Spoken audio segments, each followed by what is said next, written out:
Hello बच्चा party. और क्या हाल चाल? सब बढ़िया बेटा। तो आज अपन लोग बात करेंगे, क्लास 12th का टॉपिक है बेसिक नेचर ऑफ अमाइंस। बेटा ये मोस्ट इम्पोर्टेंट टॉपिक है आपका क्लास 12th का। और मैं कोशिश में ये करूँगा कि ऑडियो बाद में दे रहा हूँ, क्योंकि जो वीडियो सेट किया था उसमें ऑडियो सेट नहीं हुआ है। इस वजह से हो सकता है मेरी आवाज़ आगे पीछे हो जाए, बट मैं कोशिश कर रहा हूँ इसके साथ साथ चलने की। ठीक है ना? चलिए, तो सबसे पहले अपन लोग बात करेंगे प्राइमरी अमाइंस की। ठीक है, तो दैट इज ये मैं जो आपके सामने लिख रहा हूँ वो है आपका RnH2। ठीक है, इसको बोलते हैं अपन लोग एल्काइल अमाइन। ठीक है ना? उसके बाद मैंने ये लिखा एरोमेटिक अमाइन का फॉर्मूला आपके सामने ArNH2। ये है आपका एरोमेटिक अमाइन। अब जो इसका जो बेसिक करेक्टर है ना, वो है due to the presence of lone pair. ये जो भी लॉन पेयर दिखा रहा हूँ आपको, इसकी वजह से ये बेसिक स्ट्रेंथ शो करते हैं। कौन? अमाइंस। और कौन? Aromatic amines. ठीक है ना? जितना ज़्यादा लॉन पेयर देने की टेंडेंसी होगी वो उतना ही अच्छा लुइस बेस होगा। और लुइस बेस के साथ साथ ये आरएनएस के बेस भी है, क्योंकि H+ लेने की टेंडेंसी रखते हैं। किसी के पास लॉन पेयर होता है तो वो हाइड्रोजन आयन लेने की टेंडेंसी रखता है, क्योंकि बेटा हाइड्रोजन के पास कोई भी इलेक्ट्रॉन नहीं होता। ठीक है, अब अगर मैं कंपेन की बात करूं तो मैं कंपेन कर रहा हूं सबसे पहले आपके सामने RnH2 का। तो यहाँ पे अगर मैं बेसिक करेक्टर की बात करूं तो मैंने इसकी रिएक्शन करवाई वाटर से, तो वाटर के साथ हमें मिला बेटा RnH3 प्लस प्लस OH-। ठीक है, अब मैं इसका लिखूंगा इक्विलिब्रियम कांस्टेंट। थोड़ा समझने की कोशिश कीजिए। इक्विलिब्रियम कांस्टेंट आप लोग सब जानते हैं कैसे रिप्रेजेंट करते हैं। ऊपर आता है प्रोडक्ट का कंसंट्रेशन RnH3 प्लस दूसरे ब्रैकेट में कंसंट्रेशन वाले में OH- upon RnH2 means reactant की जो कंसंट्रेशन है वो एक ब्रैकेट में H2O। ठीक है, अब आपको पता होना चाहिए H2O जो है वो लिक्विड है, और लिक्विड की कॉन्सेंट्रेशन होगी कांस्टेंट होती है, इसलिए कांस्टेंट का प्रोडक्ट हम करेंगे दूसरी तरफ कांस्टेंट में, तो एक नया कांस्टेंट बनेगा। ठीक है ना? तो ये हो जाता है आपका KH2O equals to RnH3 plus एक ब्रैकेट में आ जाएगा बेटा आपका OH- अपॉन RnH2 के ऊपर लॉन पेयर की वजह से ये बेसिक डिस्टेंस हो रहा है, इस वजह से ये बन गया आपका KB, that is dissociation constant of base. ठीक है, तो RnH2 है बेस का इक्विलिब्रियम कांस्टेंट भी बोल सकते हो आप इसे, RnH3 plus OH- upon RnH2। ठीक है, ये हो गया हमारे पास एक लॉन पेयर।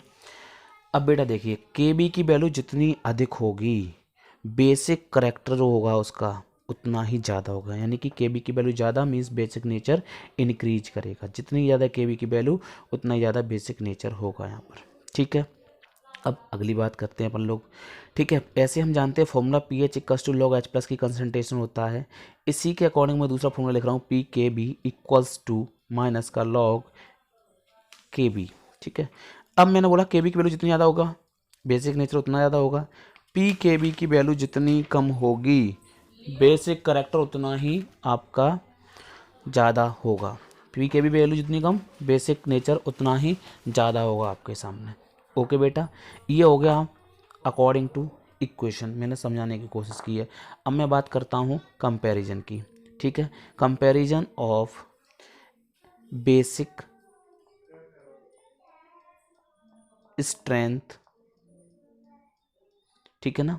यहाँ पे मैंने हेडिंग लगा दी कंपेरिजन ऑफ बेसिक स्ट्रेंथ, लगा लो आप लोग भी हेडिंग। इसमें मैं सबसे पहले बेटा कंपेरिजन करूँगा जो वो करूँगा बेटा आपका एल्काइल अमाइन का अमोनिया के साथ। ठीक है ना? किसका?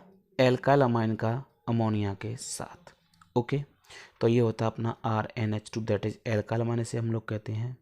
और ये NH3 जो है वो अमोनिया है। दोनों के पास ही लॉन पेयर है बेटा, तो दोनों ही बेसिक करेक्टर शो करेंगे। कौन सा ज़्यादा करेगा वो मैं आपको समझाने की कोशिश कर रहा हूँ। ठीक है ना? चलिए देखते हैं। अब जो RnH2 है उसमें R जो है वो है आपका एल्काइल ग्रुप, और मैं आपको पहले बता चुका हूँ एल्काइल ग्रुप होते हैं इलेक्ट्रॉन रिलीजिंग ग्रुप, तो ये इलेक्ट्रॉन करेंगे रिलीज एल्काइल ग्रुप। अब एल्काइल ग्रुप जो होता है वो क्या होता है हमारा? इलेक्ट्रॉन रिलीजिंग R से रिप्रेजेंट करते हैं। ठीक है ना? तो इलेक्ट्रॉन रिलीजिंग ग्रुप है। अब ये रिलीजिंग ग्रुप है तो क्या करेगा? ये इलेक्ट्रॉन्स को रिलीज करेगा बेटा। ठीक है, जब ये इलेक्ट्रॉन को रिलीज करेगा तो नाइट्रोजन के ऊपर इलेक्ट्रॉन डेंसिटी बढ़ेगी ना, तो H+ को आसानी से ये इलेक्ट्रॉन दे सकता है, या हम बात करें किसी को भी ये अपने इलेक्ट्रॉन डोनेट कर सकता है। जबकि अमोनिया के पास ऐसा कोई भी इलेक्ट्रॉन रिलीजिंग ग्रुप है नहीं। ठीक है, तो अब बताइए आप लोग खुद सोचिएगा कौन सा इन दोनों में से मोर बेसिक होगा। तो अगर आप अकल लगाएं तो आपको पता है RnH2 मोर बेसिक होगा। ठीक है ना? चलिए अब आगे देखते हैं बेटा अपन लोग नेक्स्ट। ठीक है, तो आगे समझने की कोशिश कीजिएगा। अब मैं आपको अगला टॉपिक बता रहा हूँ इसी में, ठीक है ना। चलिए देखते हैं, ये आ जाओ बेटा अभी नेक्स्ट लेवल पर। ओके, अब कंपेरिजन करूँगा मैं आपस में, यानी कि एल्काइल अमाइन प्राइमरी, सेकेंडरी और टर्सरी में। तो हेडिंग लगा लो आप लोग, basic nature of 1 degree, 2 degree, 3 degree. ठीक है, पहले मैं आपके सामने लिखूंगा, फिर मैं उनके स्ट्रक्चर्स खोलूंगा, ठीक है ना। तो ज़रा समझने की कोशिश कीजिए। पहले मैं बेटा आपके सामने खोलूंगा उनको, फिर उनके स्ट्रक्चर समझाने की कोशिश करूंगा। उसी के बेसिस पे मैं आपको बताऊंगा कि इसमें इंडक्टिव इफेक्ट कहाँ कहाँ काम कर रहा है और किस में सबसे ज़्यादा इंडक्टिव इफेक्ट काम कर रहा है। ठीक है, तो ये मैं लिख रहा हूँ सबसे पहले 1 डिग्री RnH2 लोन पेयर दिखा दिया आपको मैंने बेटा। ऐसे ही मैं दिखाऊंगा 2 degree R2NH 2 lone pair means sorry 2 electron means 1 lone pair, R3N और 1 इलेक्ट्रॉन पेयर। अब मैं इनके स्ट्रक्चर खोल रहा हूँ बेटा, समझने की कोशिश कीजिएगा आप लोग फिर से। RnH2 यहाँ पे दोनों बॉन्ड खोल दूंगा आर के, दोनों आर को अलग अलग दिखाने की कोशिश कर रहा हूँ। ये 2 आर हो गए, यहाँ पे 3 आर दिखाऊंगा और यहाँ पर कोई भी हाइड्रोजन नहीं है। ठीक है, 1 डिग्री समझ में आ गया। लेफ्ट हैंड साइड में लिखा है, बीच में 2 डिग्री और सबसे लास्ट में कौन सा लिखा हुआ है 3 डिग्री। ओके, तो सबसे ज़्यादा कौन होगा 3 डिग्री, क्योंकि यहाँ पे 3 इलेक्ट्रॉन रिलीजिंग ग्रुप हैं, तो 3 जगह से इलेक्ट्रॉन डेंसिटी नाइट्रोजन के ऊपर बढ़ाई जाएगी। उससे थोड़ा सा कम कौन सा होगा आपका 2 डिग्री, और सबसे कम कौन सा होगा हमारा 1 डिग्री, क्योंकि 2 डिग्री में क्या बेटा 2 जगह से इलेक्ट्रॉन दिए जा रहे हैं और 1 डिग्री में 1 जगह से इलेक्ट्रॉन दिए जा रहे हैं।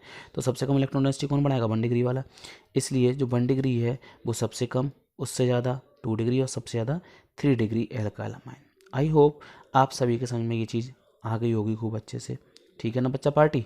चलिए अब मैं आगे दिखाता हूँ आपको क्वेश्चन लिख के। क्वेश्चन ये है आपके सामने कि जो बेसिक स्ट्रेंथ है बेटा, क्या है बेसिक स्ट्रेंथ जो है इन एक्वस सॉल्वेंट। ठीक है, बेसिक स्ट्रेंथ किस में चेक करेंगे अपन लोग एक्वस सॉल्वेंट में। ये मैंने हेडिंग लगा दी, आप लोग लगाइए, क्वेश्चन की तरह ही मैंने एक प्रकार से हेडिंग लिखी है आपके लिए। अब यहाँ पर जैसे इंडक्टिव इफेक्ट है वो तो काम करेगा ही करेगा भाई, ठीक है 3, 2, 1 तो रहने ही रहने वाला है, क्योंकि इंडक्टिव इफेक्ट मैं आपको समझा चुका हूँ। सबसे ज़्यादा लगता है 3 डिग्री में, फिर 2 डिग्री में, और सबसे कम लगता है 1 डिग्री में से। सबसे ज़्यादा स्ट्रॉन्ग बेस कौन सा होता है 3 डिग्री, उससे कम 2 डिग्री और सबसे कम होता है 1 डिग्री। ठीक है, अब यहाँ पर नंबर दूसरा जो इफेक्ट है वो है आपका स्टेरिक हिंड्रेंस। क्या बेटा स्टेरिक हिंड्रेंस। ओके, चलिए समझने की कोशिश कीजिए स्टेरिक हिंड्रेंस क्या होता है बेटा। जितनी ज़्यादा भीड़ भाड़ होगी उतनी ही कम आसानी से वो वाटर से H+ ले पाएगा। ठीक है, एक्वस का मतलब वाटर, तो वाटर से H+ ले नहीं पाएगा जितनी आसानी से, जितनी ज़्यादा भीड़ होगी। तो 3 डिग्री में सबसे ज़्यादा भीड़ होगी, तो 3 डिग्री इसके अकॉर्डिंग अगर मैं देखूँ स्टेरिक हिंड्रेंस के अकॉर्डिंग तो वो सबसे वीकर बेस होगा। सबसे ज़्यादा स्ट्रॉन्ग कौन सा होगा प्राइमरी 1 डिग्री। क्यों, क्योंकि उसमें केवल एक ही एल्काइल ग्रुप है, तो वो आसानी से H+ ले लेगा। देखिएगा स्ट्रक्चर से ज़रा, RnH ये 3 डिग्री है, 3 आर हैं और कोई भी हाइड्रोजन नहीं है। उसके बाद मैं 2 डिग्री दिखा रहा हूँ आपको बेटा, तो ये मैंने 2 डिग्री दिखा दिया आपको। उसके बाद मैं 1 डिग्री दिखा रहा हूँ बेटा आपको, ये आपके सामने बेटा 1 डिग्री हो गया। ठीक है, सबसे ज़्यादा क्राउडिंग आप लोग देखिए कहाँ है 3 डिग्री में, तो ये जो होगा वो H+ आसानी से नहीं ले पाएगा क्योंकि यहाँ पे क्राउडिंग ज़्यादा है। और सबसे ज़्यादा आसानी से कौन सा ले लेगा ये वाला 1 डिग्री ले लेगा, ये सबसे आसानी से ले लेगा। तो अगर इसमें ऑर्डर की बात करूँ तो 1 डिग्री सबसे स्ट्रॉन्ग बेस होगा, उसके कम होगा 2 डिग्री और सबसे कम होगा आपका बेटा 3 डिग्री। ठीक है, ये बात समझ में आती है खूब अच्छे से। सबसे कम कौन सा होगा हमारा, सबसे कम होगा बेटा हमारा 3 डिग्री। तो 1 डिग्री सबसे ज़्यादा, उससे कम 2 डिग्री और सबसे कम 3 डिग्री। ठीक है ना, तो मैं आपको समझा दे रहा हूँ 3 डिग्री ये है जो लेफ्ट हैंड साइड में लिखा है, लेकिन ऑर्डर मैंने इंक्रीजिंग ऑर्डर में लिखा 1 डिग्री, उससे छोटा 2 डिग्री और सबसे छोटा 3 डिग्री, यानी सबसे कम बेसिक स्ट्रेंथ होगी 3 डिग्री की। ओके, अब तीसरा जो फैक्टर है वो है बेटा हमारा सॉल्वेशन इफेक्ट। क्या है सॉल्वेशन इफेक्ट, यानी कि वाटर में हाइड्रोजन बॉन्डिंग बनाने की टेंडेंसी अमाइंस की। जितनी ज़्यादा एनर्जी रिलीज करेंगे उसको हम बोलते हैं हाइड्रेशन एनर्जी। जो एनर्जी रिलीज होती है during the formation of hydrogen bonding, जितनी ज़्यादा एनर्जी रिलीज होगी उतना ही ज़्यादा स्टेबल हमारा बेसिक नेचर होगा। उसी के बेस नेचर मतलब उसी के अकॉर्डिंग हम बेसिक नेचर को एक्सप्लेन करने की कोशिश करेंगे। तो देखिएगा ज़रा, अब मैं आपके सामने लिखूँगा तो कौन सबसे पहले ले लेगा बेटा H+। आपको पता है सबसे ज़्यादा हाइड्रोजन बॉन्डिंग कौन बनाएगा 1 डिग्री। तो देखो H+ लेने के बाद हाइड्रोजन बॉन्डिंग कैसे बनेगी। ठीक है ना, स्टेरिक हिंड्रेंस के अकॉर्डिंग 1, 2, 3 था, बेसिक स्ट्रेंथ और इंडक्टिव इफेक्ट के अकॉर्डिंग 3:2 बनता। अब देखिए ये हो गया आपका आर एन एच एच और एक एच इसने लिया है बॉर्डर से, तो यहाँ पे आ गया नाइट्रोजन के ऊपर प्लस, क्योंकि लोन पेयर कोई भी डोनेट करता है तो उस पर पॉजिटिव चार्ज आता है। फिर उसके बाद R N R H H और एक नाइट्रोजन के ऊपर positive R N R R और ये एच मीन्स एक पॉजिटिव। यहाँ पे ये 3 जगह से आयरन बॉन्ड नहीं बनाएगा बेटा, ये 2 जगह से बनाएगा और ये केवल एक ही जगह से बना पाएगा, इसलिए सबसे स्ट्रॉन्ग बेस ये, उससे कम ये और सबसे कम 1 डिग्री। तो यहाँ पर अगर हम बात करें तो यहाँ पे सबसे अधिक कौन सा होगा 1 डिग्री, उससे थोड़ा सा कम कौन होगा 2 डिग्री और सबसे कम कौन होगा 3 डिग्री। तो सबसे स्ट्रॉन्ग हो गया हमारा 1 डिग्री, फिर 2 डिग्री, फिर 3 डिग्री। तो सबसे वीक कौन सा है 3 डिग्री। बात समझ में आ गई होगी। अब मैं आपको कुछ ट्रेंड बता रहा हूँ मिथाइल के लिए और इथाइल के लिए, नई चीज़ है जरा समझने की कोशिश कीजिए। एक कोड है जो याद कर लेना आप लोग, ठीक है, फॉर मिथाइल। इस तरफ मैं मिथाइल का समझाऊंगा आपको, ठीक है ना, इसे बोलते हैं हम CH3। दूसरी तरफ समझने की कोशिश कीजिए बेटा आप लोग, वहाँ मैंने लिख दिया फॉर इथाइल। दोनों के लिए ऑर्डर अलग अलग है, आप लोग कोड याद कर लेना, ठीक है। एक के लिए 213 और दूसरे के लिए 231। मिथाइल वाले के लिए होगा 213, ठीक है। अगर मैं लिखने की कोशिश करूँ तो देखिए ज़रा, ये होगा CH3 NH CH3, ये होगा आपका 2 डिग्री, तो ये सबसे स्ट्रॉन्ग है। उसके बाद 1 डिग्री, सबसे कम 3 डिग्री। तो ये जो कोड होगा वो होगा 213। क्या होगा कोड बेटा 213, 2 डिग्री, फिर 1 डिग्री और सबसे कम 3 डिग्री, तो कोड होगा आपका 213। अब इथाइल के लिए मैं कोड लिखूंगा आपके सामने, ठीक है ना। किसके लिए बेटा इथाइल के लिए, चलिएगा। क्योंकि 2 सब में कॉमन है, इसलिए 2 की जो टेंडेंसी की बात करूँ तो 2 सबसे ज़्यादा बेसिक है, ठीक है ना। यहाँ पर 2 सब में बीच में कॉमन आ रहा है, बस खेल होगा तो कहाँ होगा 1 डिग्री और 3 डिग्री पर। तो ये कोड याद हो गया होगा आपको, मिथाइल के लिए 213 सारे मिथाइल ग्रुप होंगे तब, ठीक है। अब बात करते हैं C2H5 NH C2H5। इसमें भी बेटा 2 डिग्री होगा, वो मोर बेसिक होगा। उसके बाद 3 डिग्री आ जाएगा इसमें, क्योंकि C2H5 की स्टेरिक कंडेंस अच्छी खासी होती है, इस वजह से भी वहाँ पे इफेक्टिव हुई। तो इसका कोड हो गया बेटा 231। क्या हो गया कोड इसका, इसका जो कोड है बेटा वो हो गया हमारा 231। बात समझ में आ गई होगी, ठीक है ना, खूब अच्छे समझ में आ गई ना। चलिए अब मैं फिर बता दूँ, इंसॉल्वेशन इफेक्ट में 123, स्टेरिक कंडेंस में 123 और इंडक्टिव इफेक्ट में आपका 321। सबसे ज़्यादा 3 का, फिर 2 का और सबसे कम 1 डिग्री का, ठीक है। इंडक्टिव इफेक्ट में एक ग्रुप होता है, एक जगह से इलेक्ट्रॉन डेंसिटी बढ़ती है इस वजह से, ठीक है। सॉल्वेशन में 123 और बेस स्टेरिक में भी 123। मिथाइल के लिए 213, इथाइल के लिए 231। पेज बदल रहा हूँ बेटा मैं, ठीक है ना। चलिए अब अपन लोग कुछ क्वेश्चंस पे बात करेंगे जो बोर्ड के लिए इम्पोर्टेंट हैं और कई सारी बार पूछे भी गए हैं, ठीक है। अब आ जाइए आप लोग क्वेश्चन पे जो बोर्ड में कई बार पूछे जाते हैं, ठीक है। इम्पोर्टेंट क्वेश्चन है इसलिए आप लोग भी लिख लीजिए बेटा इस पर इम्पोर्टेंट, ठीक है। ये इम्पोर्टेंट मैंने लगा दिया, मीन्स इम्पोर्टेंट है। अब क्वेश्चन लिख रहा हूँ मैं आपके सामने, ठीक है। चलिए क्वेश्चन है, alkyl amine more basic than aniline. तो एल्काइल अमाइन जो है वो एनिल से ज़्यादा बेसिक स्ट्रेंथ क्यों देते हैं या मोर बेसिक क्यों होते हैं, ठीक है। अब देखिए एल्काइल हमारे क्या होते हैं, एल्काइल अमाइन हमारे बेटा होते हैं RNH2। 1 डिग्री की बात कर रहा हूँ, 2 डिग्री 3 डिग्री 1 डिग्री से भी स्ट्रॉन्ग होता है गैसियस फेज में, ठीक है। ये हो गया आपका एनिलीन, ठीक है। बेंजीन के ऊपर NH2 और एक लॉन पेयर तो हमें दिखाना ही होता है, तो ये हो गया हमारा एनिलीन। अब बेटा जो कि एल्काइल अमाइन है हमारा, उसमें हम देख रहे हैं क्या खास बात देख रहे हैं, उसमें हम खास बात देख रहे हैं कि जो लॉन पेयर है उस पर इलेक्ट्रॉन डेंसिटी बेटा जो हमारा एल्काइल ग्रुप है वो इंक्रीज कर रहा है, ठीक है। तो electron density increase on nitrogen atom of amine, किसकी वजह से आर ग्रुप यानी एल्काइल ग्रुप की वजह से। जबकि एनिलीन में जो इलेक्ट्रॉन है वो रेजोनेंस की वजह से क्या होगा देखेंगे ज़रा, मैं पहली बार रेजोनेंस स्ट्रक्चर बना के दिखाऊंगा आपको इस चैप्टर में।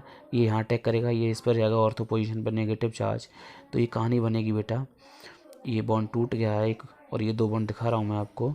तो यहाँ पर आ गया आपका नेगेटिव और लॉन पेयर, ये हो गया NH2 और नाइट्रोजन के ऊपर आ गया पॉजिटिव, क्योंकि कोई भी लॉन पेयर देता है तो उसके ऊपर पॉजिटिव चार्ज आ जाता है, ठीक है। ये इधर टूटेगा, ये बॉन्ड जाएगा पैरा पोजीशन पर टूट के, तो इलेक्ट्रॉन डेंसिटी पहुंची शिफ्ट होकर पैरा पर। अब जो कहानी है वो सेम रखनी है, बस पैरा पोजीशन पर इलेक्ट्रॉन डेंसिटी दिखा देंगे अपन लोग। NH2 के ऊपर आ जाएगा पॉजिटिव।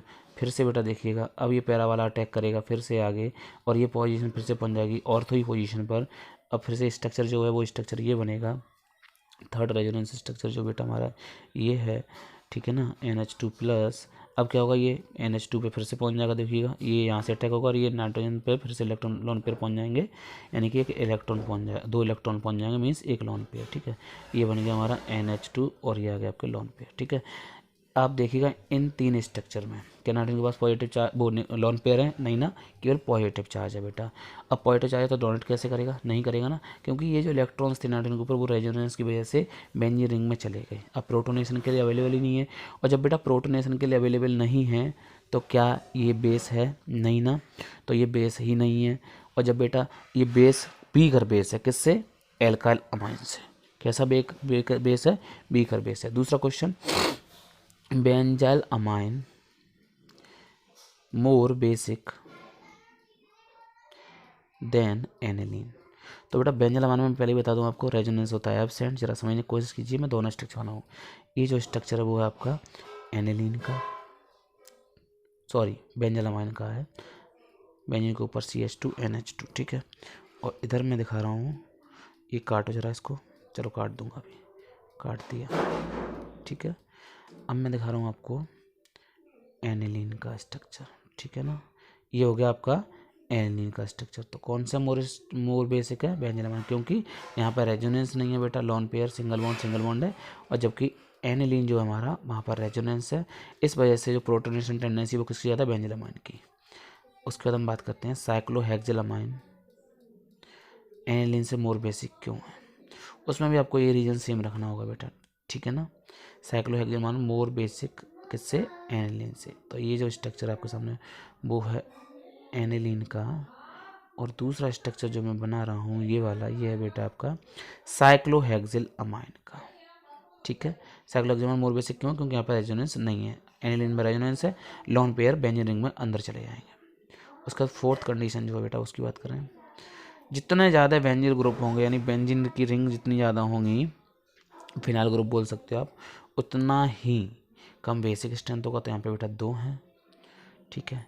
इस जगह में जो ले रहा हूँ वो केवल एक ही है, ठीक है। तो कौन सा ज़्यादा होगा, राइट हैंड साइड वाला, क्योंकि यहाँ पर एक जगह से इलेक्ट्रॉन खींचे जाएंगे और लेफ्ट हैंड साइड में 2 जगह से इलेक्ट्रॉन को खींचा जाएगा। तो इलेक्ट्रॉन डेंसिटी जो है वो लेफ्ट हैंड साइड वाले पे ज़्यादा कम हो जाएगी, तो प्रोटोनेशन इसका कम होगा। नेक्स्ट क्वेश्चन, नेक्स्ट कंडीशन बेटा जो आपके सामने है वो मैं लिख रहा हूँ, इलेक्ट्रॉन विड्रॉइंग ग्रुप याद रखना जितने भी होंगे electron withdrawing group, like as NO2 CN और ये हेलोजन X हो गया एटसेट्रा, ये क्या करेंगे बेटा, ये इलेक्ट्रॉन को अपनी ओर खींचेंगे, और जब ये इलेक्ट्रॉन को अपनी ओर खींचेंगे तो बेसिक स्ट्रेंथ कम करेंगे। क्या करेंगे, बेसिक स्ट्रेंथ जो भी है डिक्रीज करेंगे बेटा, क्या करेंगे, डिक्रीज करेंगे बेसिक स्ट्रेंथ को, कौन, इलेक्ट्रॉन विड्रॉइंग ग्रुप, ठीक है। जबकि इलेक्ट्रॉन रिलीजिंग ग्रुप जो होंगे वो बेसिक स्ट्रेंथ को बढ़ाएंगे, कौन से, CH3 हो गया आपका, OH हो गया एटसेट्रा, ये ग्रुप क्या करेंगे, हमारी बेसिक स्ट्रेंथ को बढ़ाएंगे। अब मैं आपके सामने एक क्वेश्चन लिख रहा हूँ, उस क्वेश्चन को अरेंज करना on the basis of increasing basic strength, ठीक है। बेसिक स्ट्रेंथ के बढ़ते हुए क्रम में लिखना। तो पहला जो मैं ले रहा हूँ आपके सामने वो ले रहा हूँ बेटा मैं nitro aniline, that is NH2 ऊपर लगाइए और CNO2 नीचे लगाइए। फिर दूसरा ले रहा हूँ मैं CN के साथ, तो पैरा पोजीशन पर मैं लगाऊंगा CN, और ये भी एनिलीन ही है, पैरा पोजीशन पर CN लगा दो। थर्ड केस में बेटा मैं लूँगा Cl वाला कंपाउंड NH2 के साथ लगा दो, पैरा क्लोरो एनिलीन, तो ये हो गया आपका नीचे Cl, ठीक है बेटा। फोर्थ में मैं लूँगा नीचे फ्लोरीन, तो आप लोग फ्लोरीन लगा लीजिएगा, ये होगा आपका NH2 और नीचे मैंने लगा दिया यहाँ पे आपका फ्लोरीन, ठीक है बेटा। उसके बाद मैं जो फिफ्थ पॉइंट ले रहा हूँ वो मैं ले रहा हूँ आपका OH ग्रुप, ठीक है ना, NH2 के साथ क्या ले रहा हूँ मैं, OH ग्रुप, ठीक है। ये ले लिया मैंने OH, और OH में बताऊँ आपको इलेक्ट्रॉन रिलीजिंग होता है और जो कि CH3 से भी अच्छा होता है। अगले स्टेप में मैं ले लिया CH3 में, ठीक है, यानी कि NH2 ऊपर है और पैरा पोजिशन पर क्या ले लिया मैंने, CH3। अब समझने की कोशिश कीजिए आप लोग। अगर मैं बताऊँ सबसे स्ट्रॉन्ग यहाँ पर इफेक्ट जो होगा खींचने वाला किसका होगा, वो NO2 का होगा। किसका होगा बेटा, NO2 का, यानी कि जो इसकी बात करूँ C ट्रिपल बॉन्ड N और ये हो गया N डबल बॉन्ड O।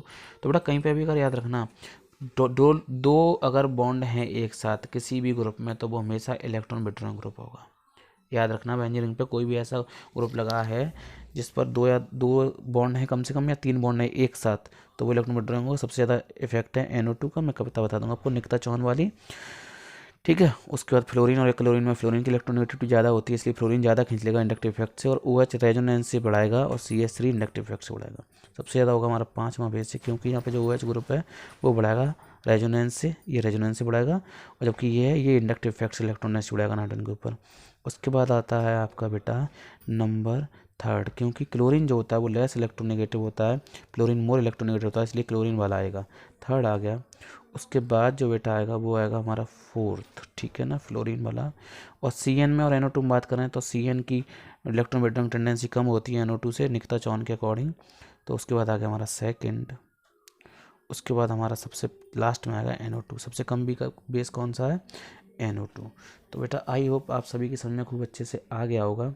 कोशिश करिएगा समझने की, अपने फ्रेंड्स को शेयर करिए। ये अगर समझ में नहीं आया टॉपिक तो वीडियो को धीरे से देखिएगा, वापस करिए थोड़ी सी, फिर से देखिए, क्योंकि मैं स्लोली इसलिए समझाने की कोशिश कर रहा हूँ बेटा एक ही बार, जिससे वीडियो में टाइम वेस्ट ना हो और आप लोग समझ सकें। नहीं समझ में आता तो आप मुझे पीछे कर सकते हैं कि पीछे शिफ्ट हो जाइए सर थोड़ा सा, मैं दोबारा देखूंगा, तो आप वीडियो को आगे पीछे जितना चाहें उतना कर सकते हैं आसानी से, ठीक है।